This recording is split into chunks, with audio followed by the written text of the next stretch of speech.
No, no, no, no, no, no, no. Wait, wait, wait, wait. Wait.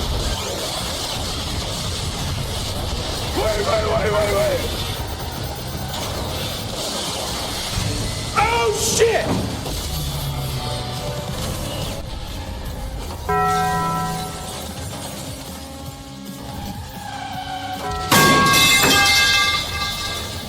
Whoa, that was close.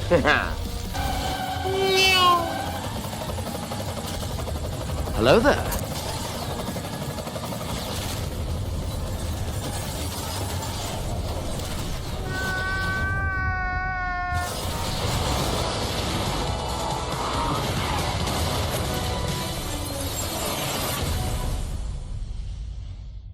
Split Second, a game best described as what would happen if Michael Bay woke up one morning and decided, screw it, I'm making a racing game.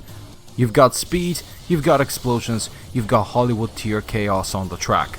Released in 2010 by Disney of all companies, for PC, Xbox 360 and PlayStation 3, and made by the talented developers at the now closed Black Rock Studio. But it's also a game that suffered one of the worst fates in gaming history. A brand new IP with a killer concept, released at the wrong time, slipped through the cracks, ultimately overlooked by the masses. That was the fate of the game, but was it really deserved? Hi, I'm Salty Cal, and welcome to my review of Split Second.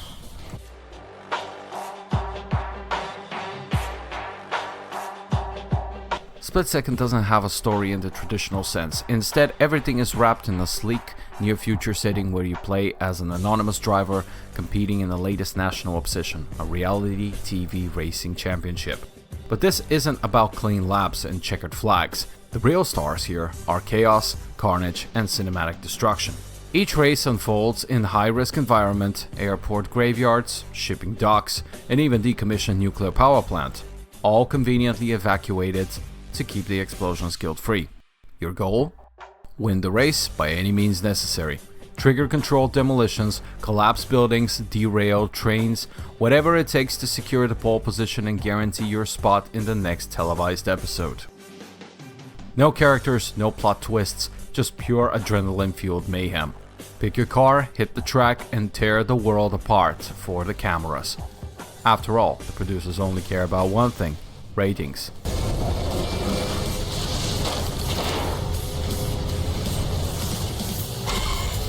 No forced drama, no edgy anti-hero story arc, just straight up race and destroy.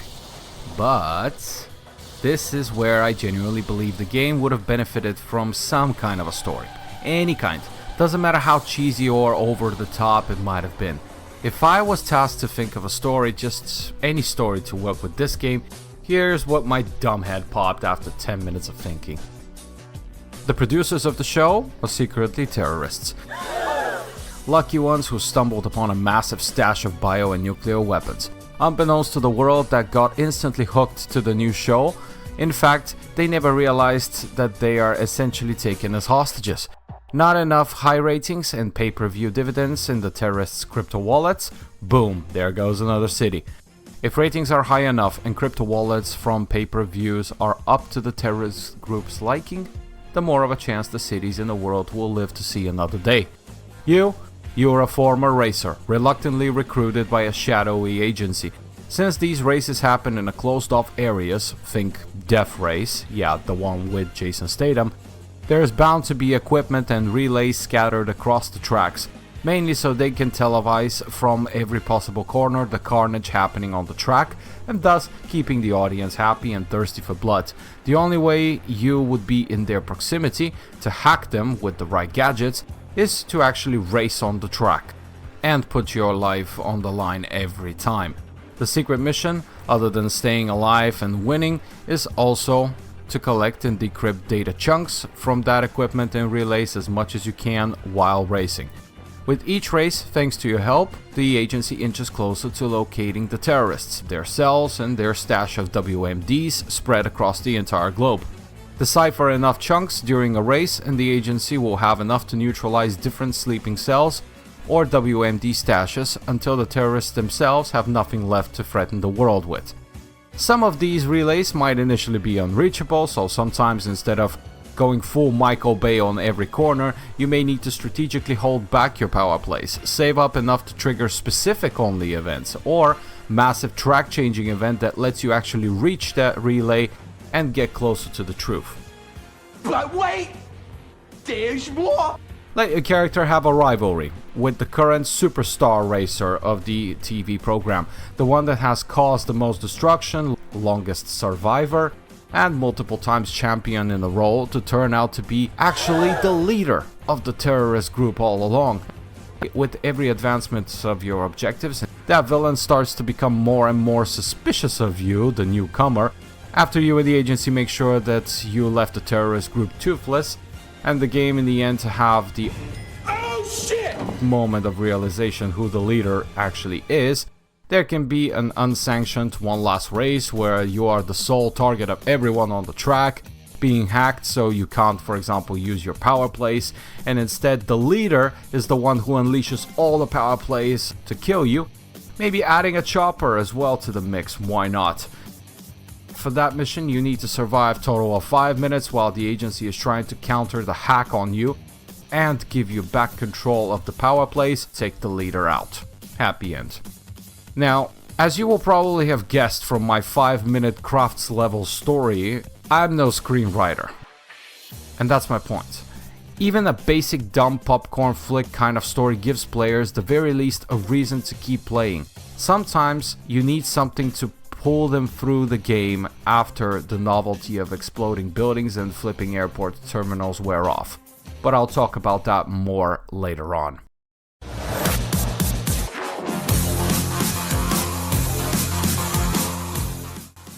So, how does Split Second actually play? At first glance, it's your typical high-speed arcade racer. Tight controls, flashy cars, fast-paced action. But then it hits you with its real selling point, the power plays. As you drift around corners and draft behind opponents, you feel a special meter. And that is your cue to start unleashing chaos. We're talking cranes swinging across the track, entire buildings collapsing, cargo planes crashing right in front of you. And the best part? You're the one deciding when to pull the trigger. These aren't just cinematic spectacles either, they're tactical. You can use them to take out your rivals, open up shortcuts, or, if you're patient, completely even reshape the track mid-race. It's like racing on a movie set, but the script is being rewritten every second, and you're both the star and the director. But timing is everything. Wait too long and someone else might flip the script on you and send you flying into a fuel tank. Pull the trigger too early and you might miss your shot or worse, and take yourself out. There's nothing more satisfying than perfectly timing a crane sweep that wipes out 2 cars ahead of you, or barely surviving a collapsing building triggered by an opponent. The chaos means anything can happen. 1 minute, you're first. A second later, a gas station explodes, and boom, you're back to 7th place. But the beauty of it, it's never over until it's over. I've had races where I was dead last on lap 2, only to snatch the first place by triggering a last second power play right before the finish line. And let me tell you, that kind of comeback, it's exhilarating.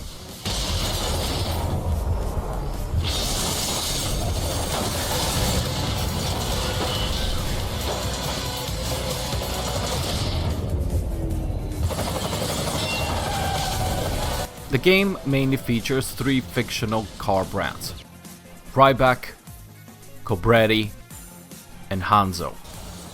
Think American muscles when it comes to Rybacks. Big, fast, drifty tanks that can take a hit, great top speed and durability. The Cobretti is your sleek European supercars, grippy, fast off the line, but fragile, basically made of glass. Hanzo is the Japanese tuner style cars, kind of in the middle. Decent speed, decent handling, decent durability. Jack of all trades, master of none. Your brand of choice mostly comes down to personal preference. Do you like more grip or do you like more drift? And also if you like the car aesthetically too. You got a solid variety of race modes too. Each one aims to keep you on your toes and every track is designed with destruction in mind. You got the standard races. Just reach the finish line first. Use as many opportunities for power plays as needed to secure your spot. Elimination? In other words, lap knockout, but without the lap. A countdown timer starts ticking and whoever is in last gets eliminated. Simple, brutal, effective. Detonator. Time trial mode where the track attacks you. Power plays are set off automatically and you've got to dodge them. It's a pure test of reflexes and track knowledge. Airstrike. Dodge missiles from an attack chopper. No power plays, just pure survival. 3 wrecks and you're out. As for the missiles, the chopper will try to anticipate your driving path and that's how you can have a chance of evading them. Rack up points by dodging the missiles. Air Revenge. Like Airstrike, but this time you fight back. Build your meter by dodging the waves of missiles and use your meter later on to deflect the missiles and deal damage to the chopper. Win by bringing it down as fast as possible. And you got Survival. I'm almost sure, again, second time I'm going to mention Death Race with Jason Statham, because I'm pretty sure without actually fact checking that they've got inspiration from there. Because in this one you overtake deadly rigs, dropping barrels on the track to test your reflexes. 3 hits of the red barrels and it's game over. You earn points for every rig you overtake, and fast consecutive passes score more. The other cars basically moving roadblocks, additions to the carnage. The career mode is structured like a reality TV show box set with 12 episodes. Each episode has 6 events in total. The first 4 are usually a mix of standard races and special types. The 5th race is a bonus event requiring you to complete objectives during the episode, like wrecking, let's say, total of 20 opponents during the whole episode to unlock it. Then comes the last 6th race of the episode, Elite Race, where you go up against a tougher AI with elite cars that you have to finish in the top 3 in order to unlock the next episode. These races hit harder, and if you haven't learned your power play spots by then, you will feel it. Every race gives you credits based on your placement. You can only get maximum of 50 credits per race total. Didn't get first? You can try to scoop up the missing credits, but once you've maxed out the race's rewards, that's it. Credits unlock new cars, but just because it's new doesn't mean it's better than the one you currently have. One thing you'll notice right away, there is no nitro. Come again. No boost, whatever you want to call it. And you know what? I kinda love that. No hidden button to save you last second. You only have your skills, reflexes and power plays. If you mess up, that's on you. It forces you to adapt, reflect and come back stronger next race. It's a refreshing shift from the norm and it made victories feel earned, not gifted. Outside the season modes, of course, you've got the quick race, choose track, race type and car and jump in. Online play sadly is gone, but there is still LAN support, which unfortunately I haven't had the chance to try it. But you've got also the good old split screen. 2 players, 1 PC. Either share the keyboard, old school style, or plug in a controller for the second player and go at it. It's not fancy, but it works. And it brings back the classic couch co-op energy.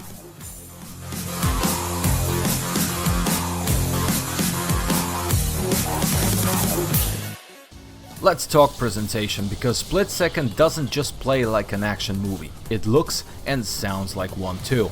For a game released back in 2010, Split Second still holds up surprisingly well. The cars are sleek, the environments are detailed, and the destruction is still an eye candy. Sure, we're not talking ray tracing like modern racers, but when a jumbo jet crashes on the runway mid-race, it's dramatic, it's chaotic, it's awesome. Tracks are full of personality.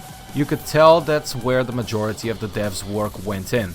All possible creative ways of destruction without disturbing the actual race. You've got airport graveyards, industrial shipping docks, even a run through an abandoned nuclear power plant. There's a good variety in how they look and how they break apart specifically. In the blink of an eye, whole sections of the track might shift or even cease to exist at one point. Everything is saturated with that over-the-top action filter, like the lens of a summer blockbuster, like it's stuck in eternal sunset in LA. It knows exactly what it wants to be and never pretends to be subtle about it. And that said, some textures are a bit muddy up close.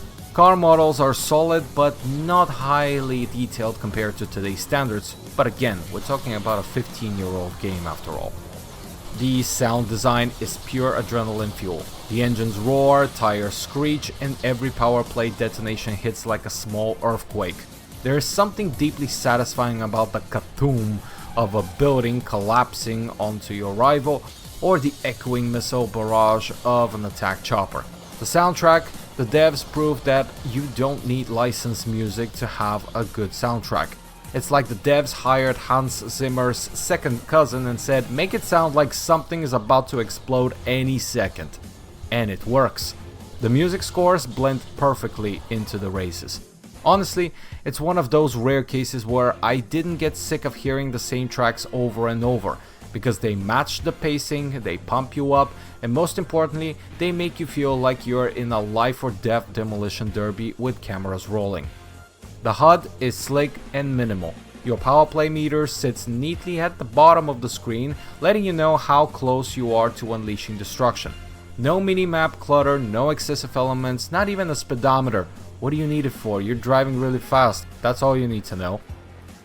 Even the menus look like TV broadcast overlays, transitions feel like cuts between scenes, and even the episode select screen looks like you're choosing which stunt show to tune in next.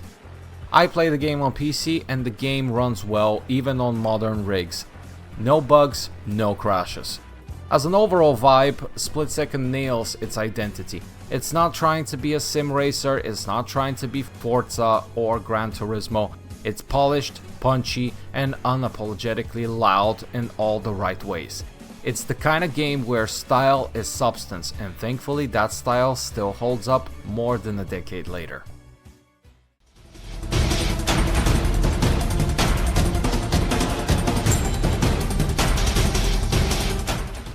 As much as it seemed that I placed the game on a pedestal, unfortunately it's not without its flaws, whether ingrained directly into the game or outside of its control. Starting first with the AI, maybe one element that I mentioned earlier is missing here for gameplay reasons, but another one far more unpleasant element is here, and it's here in full force. I'm talking about rubber banding. First 1 or 2 episodes, it is not that bad, but keeps you on your toes, not to make too many mistakes. Towards the mid to late game, the rubber band AI just gets progressively worse. You could trigger every explosion on the map, drive perfectly, and somehow the guy you just blew up a minute ago is suddenly on your bumper again. And even worse, you pressing the accelerate button, practically about to break the button itself in half, and he just whirls to the side and passes you like, Bye, bitch! and just keeps going and getting further and further away from you. Drifting is an essential part of the game, and it's made very easy to execute. Stop the acceleration, turn, and while turning, hammer the accelerate button and counter steer. Drifting is one of the easiest ways to build up your meter faster. Trouble here is with the more and more advanced and faster cars you unlock, cars will become progressively harder to control once your drift kicks in, making it easier for you to overshoot yourself comically into the nearest wall. On places with huge U-turns where you're just forced to make a wide drift, the AI just doesn't seem that it needs to drift at all and just passes you by. Combine that with the aforementioned rubber banding problem in full force, pretty much you seeing finished first at the end of a race will start to occur less and less often. More of a personal nitpick, when it comes to the cars, you can't customize anything other than their color. There's no progression, no upgrades to speak of, basically nothing that can keep you on just one car if you really happen to like it. Sooner or later, a newer one will be unlocked with better stats and you just move on to the next car, so you don't get to have a favorite car. You're offhand forced to choose the better one to get the job done. 2010s and beyond were times where people started to insist more and more for when it comes to frame rate.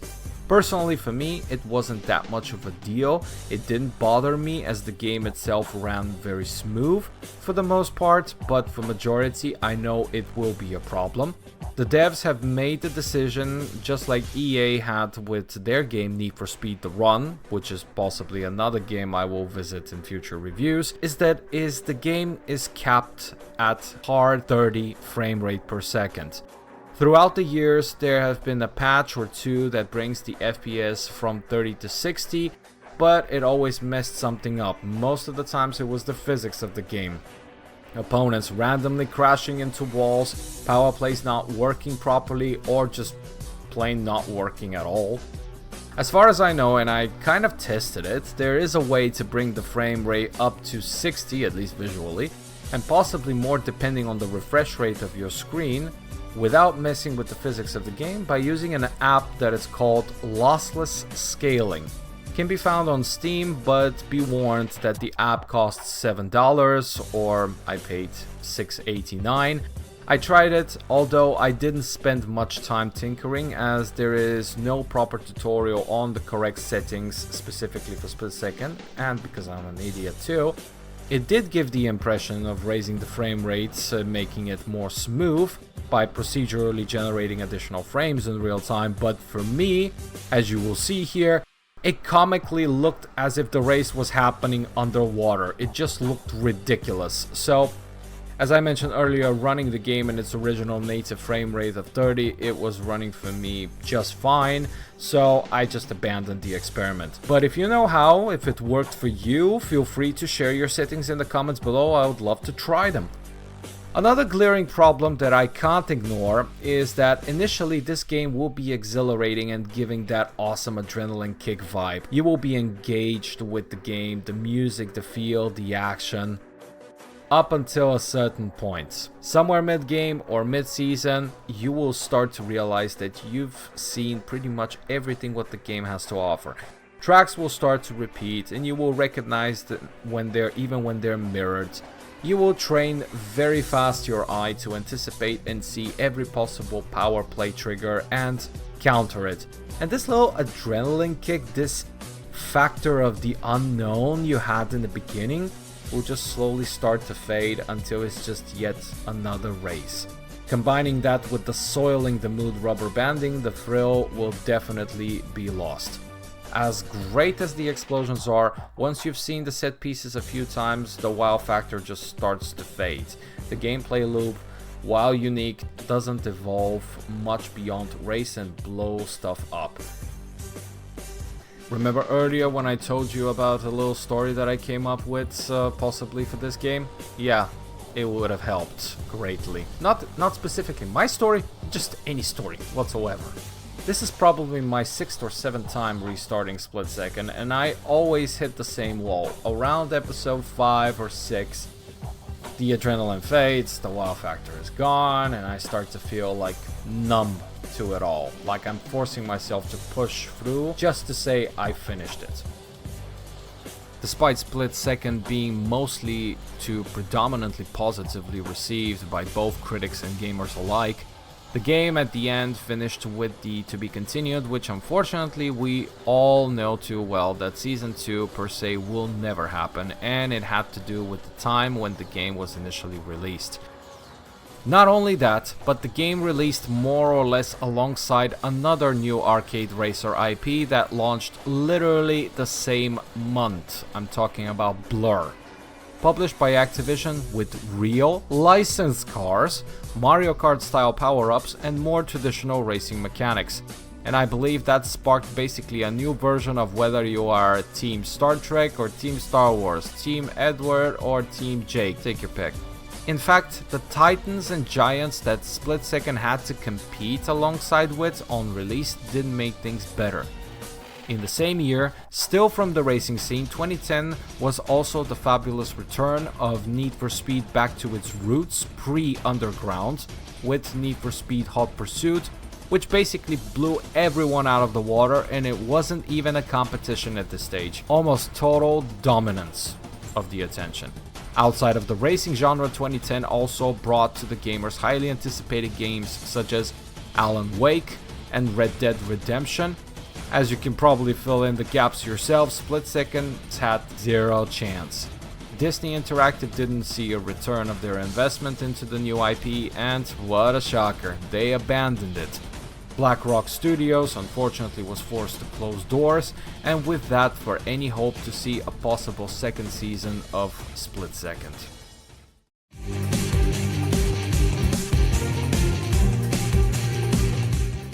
When I first decided to review Split Second, I had it pegged at a solid 9 out of 10, an underappreciated gem that didn't get the love it deserved. And I still believe it's a gem.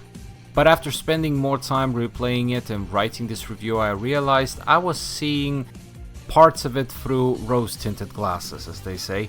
At times I found myself downplaying or outright ignoring some of the game's more glaring issues, and honestly, that's easy to do with Split Second because, no pun intended, the game blows you away right from the start. But once the dust settles, you start to see the cracks.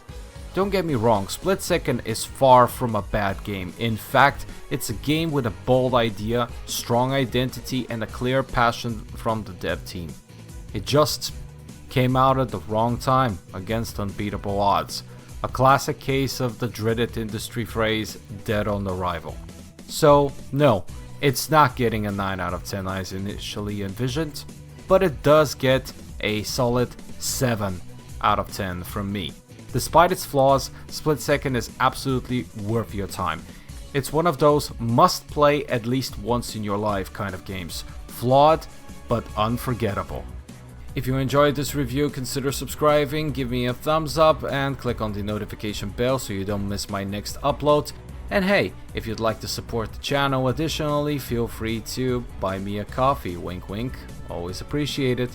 This is Salty Cal, and thanks for watching. It's about to get explosive out there.